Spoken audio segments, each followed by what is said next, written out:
Hello, everybody. Hi, here I am Vinita once again. Yeah. So, how are you all? I hope you all are good there. Even I am very much fine. So, yes, since I had not uploading any video related to science as I was on vacation, but soon it will be started. Yes, for you all related to the science. So, before that, today we will discuss some seated question papers which was held yesterday. So yes आज हम CTET का primary section primary level का paper देखेंगे और solve करेंगे। इसमें हम CDP solve करेंगे और देखेंगे कि कितने क्वेश्चंस हमारे सही हुए और या कितने गलत हुए। So let get started. देखते हैं कि हमने कितने पेपर सही किए। So yes, here is our question paper and ये जो सेट था ये हमारा जे सेट था। सो फर्स्ट क्वेश्चन इज एज नाउ। जीन पियाजे अपने संज्ञानात्मक विकास के सिद्धांत में संज्ञान संरचनाओं के रूप में वर्णित करते हैं। आपने पढ़ा होगा कि इन्होंने दिया था अनुकूलन का सिद्धांत। इनका जो कॉन्सेप्ट था वो अनुकूलन पे था और अनुकूलन में इन्होंने बताया था अकोमोडेशन और एसिमिलेशन और उसी में इन्होंने स्कीम्स एंड स्कीमा बताया। तो यहाँ बहुत आराम से देख सकते हैं कि जो इनका आंसर होगा वो आपका कहलाएगा थर्ड ऑप्शन। आपका जो थर्ड ऑप्शन होगा वो सही हो जाएगा। इसमें अगर आपको फिर भी नहीं समझ में आता तो हम ऐसे कर सकते हैं। उद्दीपन अनुक्रिया संबंध जो है वो थॉर्नडाइक का था, ठीक है। स्टिमुलस और रिस्पॉन्स थ्योरी थी। विकास का समीपस्थ क्षेत्र जिसको हम बोल सकते हैं जोन ऑफ प्रॉक्सिमल डेवलपमेंट, ये वाइगोत्स्की ने दिया था। और मनोवैज्ञानिक, ठीक है, अगर आपको नहीं भी आ रहा है फिर भी आप समझ सकते हैं कि जीन पियाजे का क्या कॉन्सेप्ट था, स्कीमा था। तो answer will be the third. अब हम नेक्स्ट क्वेश्चन पे बढ़ते हैं। हमारा नेक्स्ट क्वेश्चन है, लिखा हुआ है, देखते हैं। जीन पियाजे के संज्ञानात्मक विकास के सिद्धांत में पूर्व संक्रियात्मक अवस्था में विकास का मुख्य गुण क्या है? ठीक है, इन्होंने क्या बताया था? इन्होंने 4 स्टेजेस बताए थे, ठीक है। कितने स्टेजेस बताए थे? 4 स्टेजेस बताए थे। इन्होंने पहला बताया था कि ये क्या होता है, संवेदी केंद्रित होता है, फिर पूर्व संक्रियात्मक होता है, फिर मूर्त संक्रियात्मक होता है और फिर क्या होता है, अमूर्त संक्रियात्मक होता है। तो जो इनका पूर्व संक्रियात्मक होता है उन्होंने केंद्रीकरण बताया था। इसमें कई एग्जाम्पल भी दिए थे, जैसे बच्चे को, अगर छोटे बच्चे को हम क्या दे देते हैं, फ़ोन दे देते हैं, तो उसे उस फ़ोन के अंदर कितने भी सॉफ्टवेयर हैं, क्या भी चीज़ें हैं, उन्हें उससे कोई मतलब नहीं होता। उन्हें सिर्फ और सिर्फ क्या मतलब होता है कि वो जो गेम है उसमें उन्हें गेम खेलना है। उनमें आपने क्या करके रखा है, कितने आपने कौन सा ऐप खोल के रखा है, उन्हें उससे कोई मतलब नहीं है। उन्हें सिर्फ और सिर्फ किससे मतलब है कि हमारा गेम कैसे ऑपरेट होगा और हमें फ़ोन कैसे चलाना है। तो उनका जो केंद्रीयकरण या जो उनका सेंट्रेशन होता है वो कहाँ पे, सिर्फ एक ही जगह पे होता है। तो ये इसका आंसर हो जाएगा। ये भी जीन पियाजे से रिलेटेड है। सो अब हम बढ़ते हैं अपने नेक्स्ट क्वेश्चन की तरफ। तो जो हमारा नेक्स्ट क्वेश्चन है, हम देखते हैं हमारा नेक्स्ट क्वेश्चन क्या है। विकास के संदर्भ में निम्न में से कौन सा कथन सही है? मतलब कि जो डेवलपमेंट है वो क्या है, कैसा है। तो इसमें हम देखते हैं, क्वेश्चन को पढ़ के देखते हैं कि हमें क्या सही लग रहा है। विकास केवल विद्यालय में होने वाले अधिगम से ही होता है। हमने पढ़ा था वृद्धि और विकास। विकास क्या होता है, डेवलपमेंटल प्रोसेस होती है। It will started from the embryonic state. जो डेवलपमेंट होता है वो एम्ब्रियोनिक स्टेज से स्टार्ट होते होते एडल्टहुड से लेके जब तक आप क्या होते, मॉर्टेलिटी पे नहीं चले जाते हैं, जब तक आप मृत नहीं हो जाते हैं, तब तक हमारा विकास चलता रहता है। जबकि जो वृद्धि होती है वो एक जगह पे आके रुक जाती है। तो क्या लिखा हुआ है, विकास केवल विद्यालय में होने वाले अधिगम से होता नहीं, बिल्कुल भी नहीं होता। विकास के लिए विद्यालय तो माध्यम है, लेकिन बहुत सारे और भी माध्यम है जिससे विकास होता है। विकास केवल बाल्यावस्था के दौरान होता है, बिल्कुल नहीं। विकास केवल बाल्यावस्था के दौरान नहीं होता। विकास जो है वो पूरी लाइफ लॉन्ग प्रोसेस है, हमेशा होता रहता है। फिर देखते हैं, तीसरा आपको आंसर दिख रहा होगा कि सही है, बट हम देख लेते हैं फोर्थ क्वेश्चन क्या कह रहा है। विकास की दर सभी सांस्कृतिक में सभी के लिए समान होती है। विकास की दर कभी समान नहीं होती। विकास क्या होता है, किसी बच्चे में ज़्यादा होता है, किसी बच्चे में कम होता है, किसी में इक्वलिटी में होता है। तो क्या है इसका आंसर, हम लगा सकते हैं या लगाएंगे और या कह सकते हैं यही आंसर सही होगा। विकास बहुआयामी होता है। विकास जो होता है, third answer will be the same और द करेक्ट, कि विकास जो होता है वह बहुआयामी होता है या मल्टी डायमेंशनल होता है। विकास जो होता है हर जगह पे होता है। लाइक आपका जो कॉग्निटिव डेवलपमेंट है, आपका जो अफेक्टिव डेवलपमेंट है, वो कहलाता है, विकास कहलाता है, क्योंकि विकास को हम नाप नहीं सकते हैं, डेवलपमेंट को हम मीज़र नहीं कर सकते हैं, क्योंकि ये क्वांटिटेटिव नहीं होता है, मात्रात्मक नहीं होता, ये कैसा होता है, क्वालिटेटिव होता है, तो इसको हम मीज़र नहीं कर सकते, इसलिए हम कह सकते हैं विकास क्या है, बहुआयामी है हमारा। देखते हैं इसके बाद हमारा 4th क्वेश्चन क्या कह रहा है, जस्ट अ मिनट, चलिए शायद आपको दिखाई पड़ रहा होगा। लिखा है लेव वायोस्की का सामाजिक सांस्कृतिक परिप्रेक्ष्य अधिगम प्रक्रिया में डैश के महत्व पर जोर देता है। ठीक है, तो क्या लिख रहा है इसमें, बोल रहा है गुणारोपण, अभिप्रेरणा, संतुलीकरण, सांस्कृतिक उपकरण। कुछ बच्चे यहाँ पे कंफ्यूज हो गए, तो पहले मैं बताना चाहूंगी कि आंसर जो 4th होगा, 4th will be the right answer. क्या हो जाएगा, 4th will be the answer. Just a minute. 4th will be the yes. 4th will be the right answer. 4th क्या होगा हमारा आंसर, हमारा 4th आंसर सही होगा। यहाँ पे संतुलीकरण क्यों नहीं होगा, संतुलीकरण जो होता है ये जीन प्याजे में आता है, अभिप्रेरणा जो है अंदर की मोटिवेशन है, तो लेव वास्की ने कोई मोटिवेशन के बारे में नहीं कहा था, लेव वाइगोस्की ने ये कहा था कि बच्चे को अगर कुछ भी चीज़ें सीखनी है तो उनके लिए क्या है, उनके पीछे सपोर्टिंग सिस्टम होना चाहिए, मोर नॉलेजेबल पर्सन होना चाहिए, या उसको हम कह सकते हैं क्या होना चाहिए, स्कैल्फ होल्डिंग होनी चाहिए, लाइक उनके पीछे ऐसे लोग होने चाहिए, अगर किसी को कुछ नहीं आ रहा है तो उनके पास उनसे ज़्यादा नॉलेज वाले लोग होने चाहिए जो उनको क्या कर सके, हेल्प कर सके। तो यहाँ पे जो आंसर होगा वो सांस्कृतिक उपकरण होगा। कुछ बच्चों ने गलत कर दिया क्योंकि यहाँ पे कल्चरल टूल दे रहा था, तो इनका जो कॉन्सेप्ट था इसी पे था, सामाजिक और सांस्कृतिक पे था, कि बच्चे जो हैं वो समाज से ही सीखते हैं और उनको ही देखते हैं, उनको अनुकरण करते हैं और सीखते हैं, तो answer will be the that. Okay, so हम जाते हैं अपने नेक्स्ट पेपर पे। Okay, so we will move to the next page, so we will see हमारा नेक्स्ट पेज क्या है। लिखा हुआ है हमारा 5th क्वेश्चन, यहाँ पे क्वेश्चन लिखा हुआ है, एक प्रगतिशील कक्षा में व्यक्तिगत भिन्नताओं को किस प्रकार से देखा जा सकता है। जो प्रगतिशील कक्षा होती है, या उसको हम कह सकते हैं प्रोग्रेसिव जो क्लास होती है, उसमें बच्चों को किस तरह देखा जा सकता है। तो हम यहाँ पे कुछ क्वेश्चंस, इसके जो ऑप्शंस हैं उसको मिलाते हैं। अध्यापक के पक्ष पर असफलता, एक जो प्रगतिशील कक्षा है तो वो क्या होगी, चाइल्ड सेंटर्ड होगी, चाइल्ड सेंटर्ड होगी तो जो टीचर है वो बहुत ज़्यादा इफेक्ट डालेगा, दैट मीन्स वो बहुत ज़्यादा मेहनत करेगा ताकि बच्चा क्या हो सके, उसमें सफल हो सके। तो यहाँ पे तो अध्यापक असफल हो ही नहीं सकता, तो ये जो लिखा हुआ है ये गलत हो जाएगा। योग्यता आधारित समूह बनाने का मापदंड, ये भी नहीं हो सकता है। उसके बाद लिखा अधिगम की प्रक्रिया में बाधा, अधिगम की प्रक्रिया में प्रोग्रेसिव क्लास तो कभी हो ही नहीं सकती है, तो यहाँ पे हो जाएगा अध्यापन, क्या हो जाएगा, अध्यापन अधिगम प्रक्रिया की परियोजना के लिए महत्वपूर्ण होता है। तो जो हमारा 3rd आंसर होगा वो सही हो जाएगा। ठीक है, सो अब हम दूसरे क्वेश्चन पे मूव करते हैं। तो जो हमारा दूसरा क्वेश्चन है, जस्ट अ मिनट, हाँ, हमारा जो 6th क्वेश्चन है वो क्या कह रहा है, देखते हैं। एक समावेशी कक्षा में डैश पर जोर होना चाहिए। एक जो समावेशी कक्षा होती है उस पे किस चीज़ का जोर होना चाहिए, या जो इंक्लूसिव क्लासरूम होती है वो क्या होना चाहिए। इंक्लूसिव क्लासरूम आपको पता होगा कि इंक्लूसिव क्लासरूम वो होती है जहाँ पे विशिष्ट बालक और सामान्य बालक और फिजिकली डिसेबल्ड बालक, मतलब हर तरह के बच्चों को के लिए एक ही वातावरण दिया जाता है, उनके लिए टीचिंग लर्निंग मटेरियल्स का यूज़ किया जाता है और उनको एक साथ क्या किया जाता है, पढ़ाया जाता है। लेकिन इंक्लूसिव या समावेशी शिक्षा का एक बहुत बड़ा महत्व या महत्वपूर्ण योजना ये भी है कि सभी बच्चों को क्या किया जाए, समर्थ बनाए, उनको अधिक से अधिक क्या दे, अवसर दे, providing opportunity aiming at maximum potential of individual children. तो यहाँ पे हमारा जो 3rd आंसर है वो सही हो जाएगा। हर बच्चे के सामर्थ्य को अधिकतम करने के लिए अवसर दिया जाना, मतलब कि जो इंक्लूसिव क्लासरूम होती है वहाँ पे हर एक बच्चे को क्या करना, उनकी जो पोटेंशियल है उनके अकॉर्डिंग उनको अवसर दिया जाए ताकि वो अपने वर्क को या जो उनका अधिगम है, वो जो लर्निंग प्रोसेस है उसको अच्छे से कर सके, क्योंकि हर एक बच्चा अपने में विशिष्ट होता है। अब हम देखते हैं हमारा 7th क्वेश्चन क्या कह रहा है। दिव्यांगजन अधिकार अधिनियम के अनुसार निम्न में से किस शब्दावली का प्रयोग उपयुक्त है।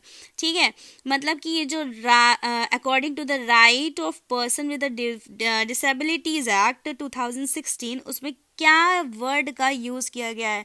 तो आप लोगों ने देखा होगा, अगर किसी बच्चे को कुछ नहीं आ रहा तो आप लोगों ने देखा होगा बहुत सारे ऐड आते हैं जिसमें क्या कहा जाता है, दिव्यांग कहा जाता है। जो डिसेबल्ड होते हैं या किसी भी तरह से अक्षम बालक होते हैं तो उनको मना कर दिया गया है कि उनको विकलांग ना बोला जाए। तो हमारा ये ऑप्शन गलत हो जाएगा। विकलांग छात्र कह सकते हैं, मंदित छात्र नहीं कह सकते हैं, ये भी हमारा गलत हो जाएगा। जिसका अशक्त शरीर है वो भी नहीं कह सकते हैं। आपने एक ऐड देखा होगा, अमिताभ बच्चन का आता है, वो दिव्यांग बोलते हैं। तो अगर आप किसी को नहीं आ रहा है तो हम ये भी कह सकते हैं छात्र जिसे शारीरिक दिव्यांगता है। तो क्या कहा जाता है, जो फिजिकली डिसेबल्ड बच्चे होते हैं या मेंटली डिसेबल्ड बच्चे होते हैं उनको क्या कहा जाता है, दिव्यांगत कहा जाता है। और भी किसी भी तरह उनको हम नहीं बुला सकते हैं ताकि उन्हें खराब ना लगे और ये सबके लिए समान अधिकार भी प्राप्त हो। ठीक है, तो हमारा यहाँ पे आंसर, सेकेंड आंसर सही हो जाएगा। Move to the next question.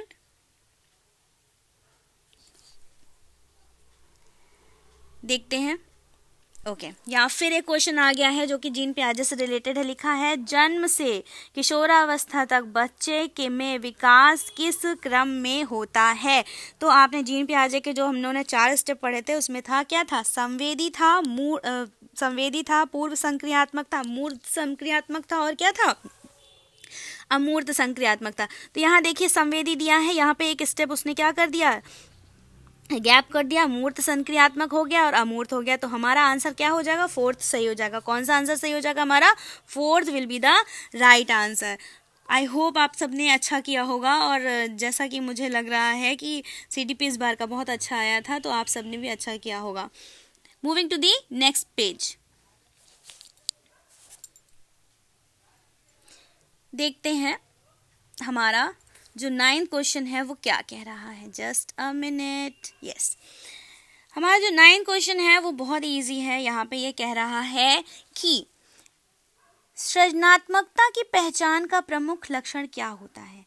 जो एक क्रिएटिव चाइल्ड होता है या जो क्रिएटिविटी होती है, जो क्रिएटिविटी का फीचर्स होता है, उसका जो पहचान है वो क्या है। तो हम लोगों ने पढ़ा था या आपने भी पढ़ा होगा, एक थिंकिंग होती है, एक होता है, क्या होती है, अपसारी और एक अभिसारी होती है। अभिसारी का मतलब होता है कि वो उस तरह का चिंतन जिसमें एक ही आंसर मिल जाए। ठीक है, एक ही आंसर मिल जाए, उसको क्या कहते हैं, हम अभिसारी कहते हैं। अपसारी का मतलब होता है कि एक ही आंसर के कई आंसर निकले, एक ही क्वेश्चन के कई आंसर निकले, उसको हम क्या कह सकते हैं, अपसारी। तो यहाँ पे हमारा जो फर्स्ट आंसर है, फर्स्ट ऑप्शन है वो सही हो जाएगा, अपसारी चिंतन। क्योंकि जो सृजनात्मक बालक होते हैं उनका जो सोचने की जो मेंटल एबिलिटी होती है ना वो डाइवर्जेंट होती है, वो एक ही चीज़ का सोल्यूशन कई तरीके से सोच सकते हैं। So answer will be the first. Moving to the next question and here is the next question. देखते हैं क्या लिखा हुआ है नेक्स्ट क्वेश्चन में।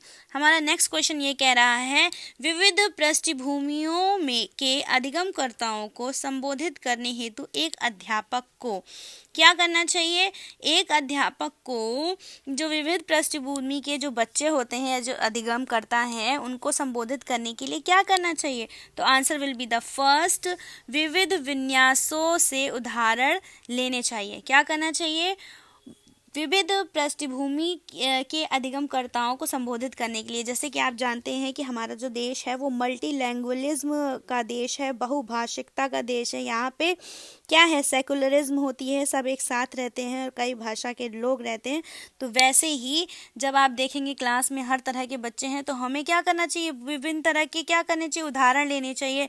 जैसे कि आपने देखा होगा कि जो पिक्चर बुक्स आती हैं या जो साहित्य, बाल साहित्य आते हैं तो उसमें क्या होता है कि जगह, छोटी छोटी जगहों के जो उनके आसपास की चीज़ें होती हैं वो चीज़ों को लिया जाता है ताकि वहाँ हर एक बच्चा जो पढ़ने आए उसे ये लगे कि जो हम पढ़ाई कर रहे हैं तो वो हमारे एरिया से भी चीज़ों को लिया जा रहा है। तो यहाँ पे आंसर आपका फर्स्ट आपका सही हो जाएगा। चलते हैं हम नेक्स्ट क्वेश्चन की ओर। हमारा नेक्स्ट क्वेश्चन क्या कह रहा है, देखते हैं। समस्या समाधान क्षमताओं को किस प्रकार सुसाध्य किया जा सकता है। ठीक है। जो problem solving abilities can be facilitated bye, problem solving जो होता है उसको कैसे किया जा सकता है, तो इसका आंसर सेकंड हो जाएगा, समरूपों के इस्तेमाल को बढ़ावा देकर। ठीक है, समरूपों का जो इस्तेमाल है उसको बढ़ावा देंगे और चीज़ें हमारी क्या हो जाएंगी, समस्या समाधान हो जाएगी। तो answer will be the second. ठीक है, अब हम चलते हैं, किस पे चलेंगे हम, अपने 12 क्वेश्चन पे। तो हमारा 12 क्वेश्चन क्या कह रहा है, हम देखते हैं हमारा 12 क्वेश्चन क्या कहता है। कह रहा है 12 क्वेश्चन, अधिगम कठिनाइयों से जूझते छात्रों की जरूरतों को संबोधित करने के लिए एक अध्यापक को क्या नहीं करना चाहिए। मतलब कि अगर कोई बच्चा है वो अधिगम नहीं कर पा रहा है या किसी भी चीज़ में उसको पढ़ाई में दिक्कत हो रही है, पढ़ने में, लिखने में, बोलने में, तो एक जो अध्यापक है उसको क्या नहीं करना चाहिए।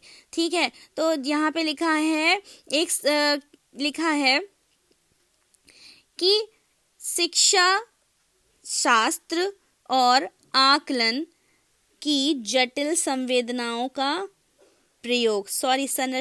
प्रयोग। तो यहाँ पे हमें इसमें से नहीं समझ में आ रहा तो हम यहाँ पे देख लेते हैं, practice rigid structure for the pedagogy and assignment. जहाँ पे भी रिजिड आ जाइए हमारा निगेटिव पॉइंट होता है। मैंने इसमें का आंसर इसीलिए ढूंढ पाई थी क्योंकि यहाँ पे रिजिड आ रहा था, तो रिजिड से मुझे लगा it will not be the answer और एक अध्यापक को ऐसा नहीं करना चाहिए, तो मैंने इसमें थर्ड लगाया। आई होप आपने भी इसमें थर्ड ही लगाया होगा। सो हम चलते हैं नेक्स्ट क्वेश्चन पे। नेक्स्ट क्वेश्चन हमारा क्या है, हम देखते हैं। शर्मिंदगी सिर्फ एक ऐसे शब्द लिखा हुआ है, उसको हमें जोड़ना है कि क्या है शर्मिंदगी, क्या है। अगर किसी बच्चे को आप फिजिकली और या मेंटली क्या करते हैं, हैरास करते हैं या उसे दंड देते हैं, उसे डांटते हैं किसी भी चीज़ पे, तो वो क्या करेगा, जो उनकी मेंटल हेल्थ है उस पर क्या करेगा, वो उस पर प्रभाव डालेगा। तो इसका आंसर जो है वो फर्स्ट सही होगा। शर्मिंदगी का संज्ञान पर नकारात्मक प्रभाव पड़ता है। संज्ञान का मतलब होता है हमारी मेंटल हेल्थ, जो हम सोचते हैं या समझते हैं, तो वो उस पर क्या पड़ेगा, इम्पैक्ट निगेटिव पड़ेगा। तो ये संज्ञान पर नकारात्मक प्रभाव पड़ सकता है, तो ये आंसर हमारा सही होगा। अब हम चलते हैं अपने 14 क्वेश्चन पे। मैं जल्दी जल्दी खत्म करने की कोशिश करूंगी ताकि आप अपने आंसर की से मिला सकें और आप इसमें पता कर सकें कि आपने कितने क्वेश्चन सही किए हैं। देखते हैं हम अपना 14 क्वेश्चन।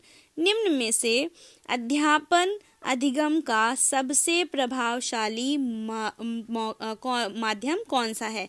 क्या कह रहा है, निम्न में से अध्यापन अधिगम का सबसे प्रभावशाली मतलब सबसे इफेक्टिव जो मीडियम है वो कौन सा है।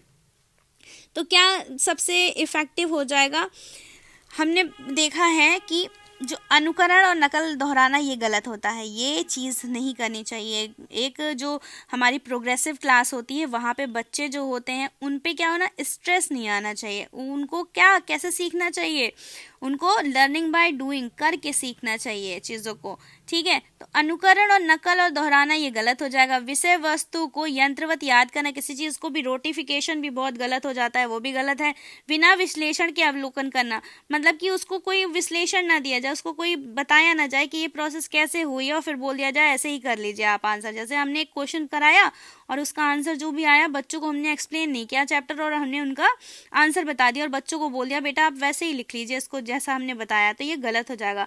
क्या है कि किसी भी अधिगम अध्यापन को अगर हमें प्रभावशाली बनाना है तो संकल्पनाओं के बीच संबंध को खोजना पड़ेगा, या जो हम कॉन्सेप्ट पढ़ा रहे हैं उसके अकॉर्डिंग हमें बताना पड़ेगा कि ये कब, क्यों और कैसे हो रहा है, या इसके पीछे का आंसर क्या होगा, कैसे, कहाँ पे कोई चीज़ें आ रही हैं। तो यहाँ पे पहला आंसर जो हमारा है वो सही हो जाएगा। हम चलते हैं अपने 15 क्वेश्चन पे। चलिए देखते हैं। लिखा हुआ है एक अध्यापिका को दिए गए किसी कार्यकलाप में छात्र की विभिन्न त्रुटियों का विश्लेषण करना चाहिए, क्योंकि क्या लिखा हुआ है कि जो एक छात्र है, एक अध्यापिका है, उसको कोई कार्यकलाप, कोई कार्य दिया गया है, तो जो छात्र की जो त्रुटियां हैं उसका विश्लेषण करना चाहिए। जो छात्र अगर त्रुटि कर रहा है तो उसका विश्लेषण करना चाहिए। क्यों करना चाहिए, कैसे करना चाहिए, क्या लिखा हुआ है, त्रुटियों की समझ अध्यापन अधिगम प्रक्रिया के लिए अर्थपूर्ण है। मतलब कि जब तक टीचर जो है बच्चों की गलतियों को नहीं पहचानेगी तो उससे सुधारेगी कैसे। हमने असेसमेंट पढ़ा है, हमने क्या पढ़ा है, एवेल्युएशन पढ़ा है। असेसमेंट जो होता है एक फॉर्मेटिव होता है और एक कैसा होता है, समेटिव होता है। फॉर्मेटिव जो होता है वो क्या है, अधिगम करते करते चलता रहता है। समेटिव क्या होता है, वो लास्टली होता है। तो क्या है, जब तक हम चीज़ों की गलतियों को नहीं पहचानेंगे तो उसको डायग्नोस नहीं करेंगे तो हम उसे सॉल्व कैसे करेंगे। तो इसके लिए बहुत ज़रूरी है कि हम क्या करें, त्रुटियों की समझ रखें। अध्यापन अधिगम की प्रक्रिया के लिए अर्थपूर्ण होता है, मीनिंगफुल होता है। तो यहाँ पे भी आपका फर्स्ट आंसर सही हो जाएगा। Now moving to the 16th question, just a minute. Yes, अधिगम की अभिप्रेरणा को किस प्रकार कायम रखा जा सकता है। मतलब कि जो अधिगम है, अभिप्रेरणा का मतलब होता है कि मोटिवेशन। अगर आपको पढ़ाना है किसी को, motivation to learn can be sustained by, ठीक है, किसी भी चीज़ को सीखना है सबसे पहले आपके अंदर उसके लिए रुचि होनी चाहिए। अगर आप किसी क्लास में जा रहे हो और अगर आपको मन ही नहीं है उसको पढ़ने का तो आप सीख ही नहीं सकते हो, कुछ भी नहीं कर सकते हो। तो इसके लिए किसी भी चीज़ को सीखने के लिए आपके अंदर क्या होनी चाहिए, इंटरेस्ट होनी चाहिए उस चीज़ का। तो इसका भी पहला आंसर सही हो जाएगा। क्या लिखा है, अधिगम की अभिप्रेरणा को किस प्रकार कायम रखा जा सकता है। अधिगम की अभिप्रेरणा को किस तरह से हम कायम कर सकते हैं। यहाँ पे देखते हैं थोड़ा सा हम कि हम किसको गलत कर सकते हैं, किसको सही कर सकते हैं। बच्चे को दंड देकर कभी नहीं, अगर हम बच्चे को दंड देंगे तो उसके अंदर क्या आ जाएगा, फियरनेस आ जाएगी और कभी वो पढ़ना नहीं चाहेगा। यंत्रवत याद कराने पर जोर देकर, आप याद करिए जब भी हम लोग भी करते थे अपना एकेडमिक पढ़ते थे, जब हम लोगों को किसी चीज़ को रोट करना पड़ता था, लर्न याद करना पड़ता था तो याद ही नहीं होता था, हम बैठ के रोने लगते थे। तो याद कराना भी हमारा क्या हो जाएगा, गलत हो जाएगा। दंड देना भी गलत हो जाएगा। बच्चों को बहुत आसान क्रियाकलाप देकर कभी नहीं। अगर हम लोगों को बच्चों का डाइवर्जेंट बिहेवियर बढ़ाना है तो हम उन्हें आसान चीज़ें कभी नहीं दे सकते। हम उन्हें टफ चीज़ें दें लेकिन उनको खुद से करने के लिए देते हैं। जैसे कि मैं एक एक्सपीरियंस शेयर करना चाहूँगी कि हम लोगों ने पढ़ा था कि हाइड्रेला होता है या जितने भी प्लांट होते हैं वो क्या करते हैं, ऑक्सीजन देते हैं। तो हमें नहीं समझ में आ रहा था कि वो कैसे होता है, तो हमें एक्सपेरिमेंट कराया गया था। ठीक है, एक्सपेरिमेंट जब कराया गया तो हमने उस हाइड्रेला को पौधे को देखा और जिसने उन्होंने कहा कि उसको ओवरनाइट रखिए फिर आपको बबल्स दिखाई पड़ेंगे। जब हमने उसको देखा तो हमें याद रह गया कि हाँ, जो प्लांट्स होते हैं क्या करते हैं, वो ऑक्सीजन रिलीज करते हैं। तो वैसे ही तो यहाँ पे पहला आंसर हमारा सही हो जाएगा, प्रवीणता अभिमुखी लक्ष्यों पर जोर देकर। मतलब कि फोकसिंग और मास्टरी ओरिएंटेड गोल, हम उन्हें ऐसी चीज़ें सिखाएंगे जिसमें वो क्या हो जाए, मास्टरी हासिल करते हैं। मतलब अगर कोई चीज़ वो सीखें तो कभी वो भूले नहीं। Okay, so we will move the next page. देखते हैं क्या कह रहा है हमारा 17 क्वेश्चन। अधिगम की सर्वोत्तम अवस्था कौन सी है। ठीक है, अधिगम, जब अगर आप सीखना किसी चीज़ को चाहते हैं तो उसकी अवस्था सबसे अच्छी कौन सी है। तो इसको भी हम थोड़ा सा देखते हैं पॉजिटिव निगेटिव से करके। लिखा है, निम्न उत्तेजना उच्च भय। भय तो कहीं भी होगा तो बच्चा सीखेगा ही नहीं, कभी नहीं सीखेगा। ठीक है, फिर उसके बाद हम देखते हैं तीसरा, कोई उत्तेजना नहीं कोई भय नहीं। अगर आपके पास उत्तेजना ही नहीं है तो भय भी नहीं हो सकती है। ठीक है, तो आप यहाँ पे भी भय दे रहा है आपका। उसके बाद लिखा हुआ है उच्च उत्तेजना उच्च भय। उच्च उत्तेजना उच्च भय कभी बच्चा नहीं सीखेगा। जहाँ पे भय आ जाए तो बच्चा कभी नहीं सीख सकता। तो आंसर इसका हमारा सेकंड सही होगा, संतुलित उत्तेजना। ठीक है, संतुलित उत्तेजना और कोई भय नहीं। बच्चे को आप अच्छे से समझाएंगे कि बेटा ऐसे कर लीजिए तो शायद बच्चा कर भी लेगा। अगर आपने बच्चे को डांटा या किसी चीज़ से उसको डराया तो वो कभी किसी काम को नहीं करेगा। या आप अपने घर में भी दे सकते हैं कि अगर आप बच्चे को लीनियंटली उससे बात करेंगे तो चीज़ों को वो बहुत अच्छे से कर देता है। लेकिन अगर आप उससे अच्छा बिहेवियर नहीं करेंगे तो आपके साथ भी वो अच्छा बिहेव नहीं करेगा और कभी कोई चीज़ सीखेगा भी नहीं। सो इसका आंसर सेकेंड हो जाएगा। अब हम देखते हैं हमारा, firstly I will erase this. ठीक है, मूविंग टू दी 18 क्वेश्चन। हमारा 18 क्वेश्चन क्या कह रहा है, अधिगम का संरचनात्मक विचार यह सुझाव देता है कि ज्ञान की संरचना में, कह रहा है कि जो कंस्ट्रक्टिव, यस मैं सही बता रही हूँ, जो कंस्ट्रक्टिव थॉट होती है वो बच्चों को कैसे देखती है, बच्चे कैसे होते हैं, बच्चे क्या पूर्ण रूप से वयस्कों पर निर्भर होते हैं? नहीं, बच्चे जो हैं क्या होते हैं, उनका जो प्राइमरी स्कूल होता है वो उनका घर ही होता है, बच्चे घर से सीखते हैं। और बच्चे जो होते हैं ना, कुछ जो साइकोलॉजिस्ट है उन्होंने बच्चों को ये कहा है कि जो बच्चे होते हैं कोरी स्लेट कभी नहीं होते, कोरा कागज कभी नहीं होते, क्योंकि उनके पास खुद की मेंटल एबिलिटी होती है, लेकिन हाँ ये है कि वो डेवलपमेंट के साथ वो चीज़ों को सीखते हैं।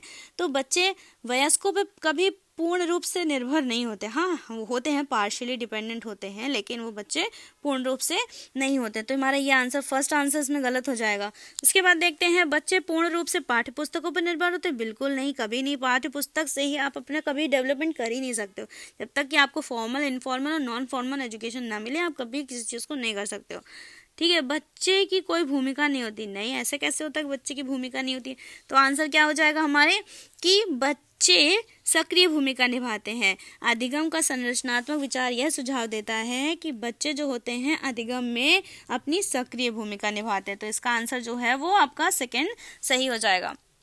अब हम चलते हैं 19 क्वेश्चन पे। 19 क्वेश्चन क्या कह रहा है? अधिगम के लिए निम्न में से कौन सी धारणा उपयुक्त है? अधिगम के लिए कौन सी धारणा उपयुक्त है? योग्यता अटल है? नहीं, योग्यता अटल नहीं है। प्रयासों से कोई फर्क नहीं पड़ता? हाँ बिल्कुल पड़ता है। अगर हम प्रयास नहीं करेंगे तब हम सफल कैसे होंगे या किसी भी गोल तक कैसे पहुंचेंगे? असफलता अनियंत्रित है? असफलता अनियंत्रित नहीं होती। अगर हम प्रैक्टिस करेंगे तो क्या करेगा, हम कहीं ना कहीं सफल कभी ना कभी ज़रूर होंगे।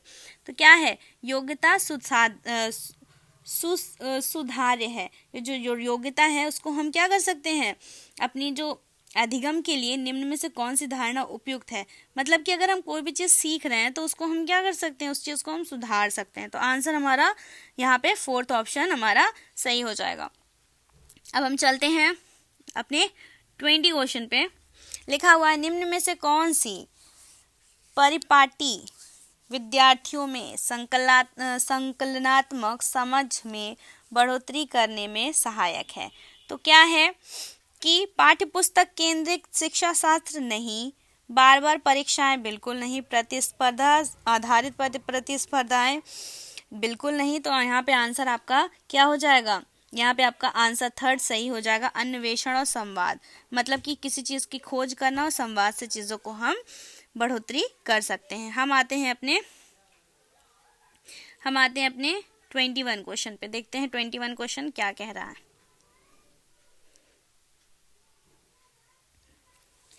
बच्चों को सीखने में कठिनाई होती है जब?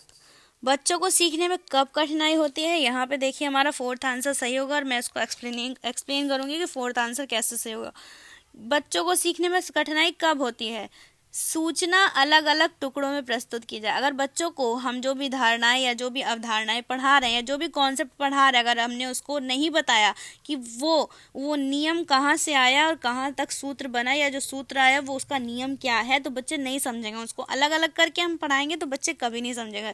अगर हम उस चीज़ को इंटीग्रेटेड करके पढ़ाएंगे तो बच्चे समझ पाएंगे। और उनको क्या होगा कि अगर हम किसी चीज़ को इंटीग्रेटेड जोड़ के पढ़ाएंगे तो बच्चे समझ पाएंगे। टुकड़ों में हम करके पढ़ाएंगे तो नहीं समझ पाएंगे। तो कठिनाई किस में होती है? जब हम चीज़ों को टुकड़ों में करके प्रस्तुत करते हैं तो बच्चों को नहीं समझ में आता। तो उसका आंसर आपका फोर्थ हो जाएगा। ओके, हम मूव करते हैं अपने नेक्स्ट पेज पे।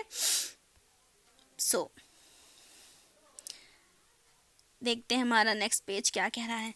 मूल्यांकन पद्धति का लक्ष्य होना चाहिए। जो मूल्यांकन होता है उसका लक्ष्य क्या होना चाहिए? इवैल्यूएशन का एम क्या होना चाहिए?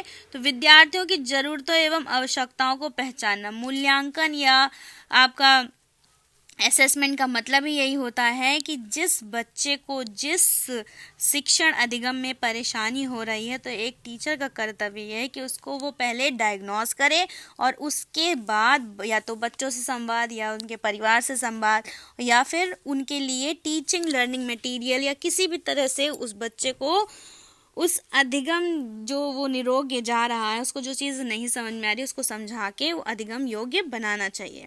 ठीक है, तो मूल्यांकन का यही काम होता है कि विद्यार्थियों की ज़रूरतों को पहचाने और उनकी आवश्यकताओं को क्या करे, उसकी आवश्यकताओं की पूर्ति करे। किस में करे? अधिगम के लिए पूर्ति करें। एक टीचर का उद्देश्य कभी ये नहीं होता है कि बच्चों को सिर्फ और सिर्फ नंबर के हिसाब से उनको आंक ले। कभी कभी क्या होता है, आप परीक्षाओं में नंबर नहीं ला पाते, बट इसका मतलब ये नहीं है कि जो आपकी मानसिक योग्यता है वो कम है। वो सिर्फ डिपेंड करता है कि आप उस समय कैसा परफॉर्म कर रहे हैं। तो एक टीचर का यही लक्ष्य होना चाहिए। और पहले के टाइम में ये था कि जो टीचर थे क्या थी, हमारी जो स्टडी थी वो क्या थी, टीचर ओरिएंटेड थी। जो टीचर ने कह दिया बस वही होने वाला है, उसके अलावा कुछ नहीं होने वाला है। चलिए हम चलते हैं अपने 23rd क्वेश्चन पे। हमारा 23rd क्वेश्चन क्या कह रहा है, देखते हैं। 23rd, बच्चों के विकास की व्यक्तिगत भिन्नताओं को किस प्रकार प्रतिरूपित किया जा सकता है। कह रहा है बच्चों में जो व्यक्तिगत भिन्नताएं होती, जहाँ भी आपको क्या दिख जाए, इंडिविजुअल डिफरेंसेस हो जाए, दिख जाए, तो उसका सबसे बड़ा कारण सिर्फ और सिर्फ क्या होता है, अनुवांशिकता और पर्यावरण में परस्परिकता होती है। ये आपका आंसर सही हो जाएगा। Moving to the next question. हमारा नेक्स्ट क्वेश्चन क्या कह रहा है, एक कार्य के दौरान सायना स्वयं से बात कर रही है कि वह कार्य पर किस प्रकार प्रगति कर सकती है। लेववायस्की के भाषा और चिंतन सोच के बारे में दिए गए विचार के अनुसार इस तरह की वार्ता क्या कहलाती है, व्यक्तिगत वार्ता कहलाती है। क्या कहलाती है, व्यक्तिगत वार्ता को दर्शाती है। तो वो अपने लिए किस तरह बात कर रही है, तो यहाँ पे वो क्या कर रही है, स्वयं स्वनियमन कर रही है। अपना क्या कर रही है, स्वनियमन करे। तो हमारा ये आंसर सही हो जाएगा। चलिए हम देखते हैं नेक्स्ट क्वेश्चन। नेक्स्ट क्वेश्चन क्या कह रहा है, एक प्रगतिशील कक्षा में क्या होना चाहिए, ज्ञान की संरचना के लिए प्रचुर मौके प्रदान किए जाने चाहिए। क्या करना चाहिए, ज्ञान की संरचना के लिए प्रचुर मौके प्रदान करने चाहिए। तो हमारा ये आंसर सेकंड सही हो जाएगा। चलते हैं हम 26 पे। एक गतिविधि के दौरान छात्र को संघर्ष करते देख एक अध्यापिका बच्चों को संकेत और इशारे जैसे क्या, क्यों, कैसे प्रदान करने का फैसला लेती है। लेववास्की के सिद्धांत के अनुसार अध्यापिका क्या कर रही है। हमने स्केल फोल्डिंग पढ़ी थी, अगर आपको इसमें से नहीं मिलेगा आप स्केल फोल्डिंग या ZPD होती है, जोन ऑफ प्रॉक्सिमल डेवलपमेंट। तो यहाँ पे जोन ऑफ प्रॉक्सिमल डेवलपमेंट तो दिया नहीं है, यहाँ पे क्या दिया हुआ है, ZP स्केल फोल्डिंग दिया हुआ है। मतलब कि अगर कोई बच्चा किसी भी चीज़ को नहीं सीख पा रहा है तो जो मोर नॉलेजेबल पर्सन होते हैं उनको क्या करते हैं, सपोर्ट करते हैं। तो ये क्या कहलाता है, हमारा स्केल फोल्डिंग कहलाता है। तो ये हमारा पहला ऑप्शन सही हो जाएगा। चलिए अब हम चलते हैं अपने 27 क्वेश्चन में। एक खेल क्रिया के दौरान चोट लगने पर रोहन रोने लगा। यह देखकर उसके पिता ने कहा, लड़कियों की तरह व्यवहार ना करो, लड़के रोते नहीं हैं। पिता का यह कथन ये क्या बता रहा है, ये जेंडर स्टीरियोटाइप बता रहा है। मतलब कि जहाँ पे लड़की और लड़के में भेदभाव किया जाता है तो ये जेंडर क्या कहलाती है, आप कह सकते हैं लैंगिक रूढ़िवादिता को दर्शाता है। तो ये आपका आंसर 4th इसमें सही हो जाएगा। जबकि देखा जाए तो सब इक्वली होते हैं।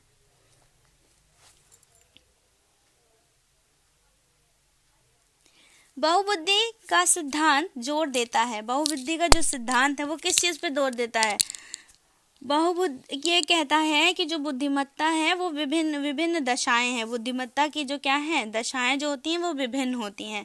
तो यहाँ पे आंसर आपका सेकेंड आंसर हो जाएगा। So we will now do 2 more question and we will finish that portion. हम 2 क्वेश्चन और करेंगे और हमारा ये जो CDP है वो फिनिश हो जाएगा। मुझे लगता है कि आप सबने भी ऑप्शन सही लगाए होंगे। यहाँ पे देखते हैं 29 क्या कह रहा है। 29 ये कह रहा है, लॉरेंस कोलबर्ग के सिद्धांत के अनुसार किसी कार्य को इसलिए करना चाहिए क्योंकि दूसरे से स्वीकृति देते हैं नैतिक विकास के चरण में। हमने इसमें पढ़ा था कि एक होती है पूर्व परंपरागत, परंपरागत और उत्तर परंपरागत। तो इसमें तीनों दिया हुआ है। इसमें यह तो नहीं होगा, अमूर्त संक्रियात्मक नहीं होगा। अमूर्त संक्रियात्मक आपका जीन पे आ जाएगा। पूर्व प्रथावत का ये मतलब होता है कि जो बच्चे होते हैं वो सिर्फ और सिर्फ इस चीज़ पे उनको सिखाया जाता है कि अगर आप ऐसा करेंगे तो आपको डांट पड़ेगी, ऐसा नहीं करेंगे तो आपको डांट नहीं पड़ेगी। तो बच्चे इस पे रहते हैं, ठीक है। आप उनके साथ जैसा बिहेव करेंगे आपको वैसे ही उनसे क्या मिलेगा, फीडबैक या रिस्पॉन्स मिलेगा। जो लिखा प्रथागत, प्रथागत जो होता है ये आंसर पहले तो सही होगा, मैं आपको बताना चाहती हूँ।